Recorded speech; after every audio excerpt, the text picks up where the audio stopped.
बिस्मिल्लाहिर्रहमानिर्रहीम। Welcome to IT series tutor channel. इस sheet में हमारे पास कुछ स्टूडेंट्स का डाटा है। एक्चुअली कुछ स्टूडेंट्स ने डिफरेंट सब्जेक्ट्स के एग्जाम दिए हैं और उनके मार्क्स हमने यहाँ पे एंटर किए हैं, लेकिन कुछ स्टूडेंट्स कुछ सब्जेक्ट्स के अंदर एब्सेंट थे।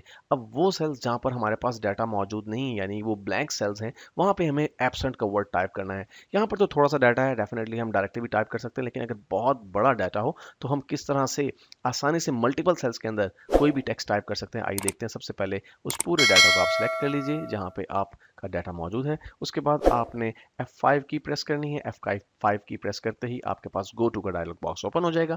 यहाँ से आपने स्पेशल के बटन पर क्लिक करना है और ब्लैंक के रेडियो बटन को सिलेक्ट करके ओके के बटन पर क्लिक कर देना है। तो जितने भी ब्लैंक सेल्स हैं वो सब के सब हाईलाइट हो गए हैं।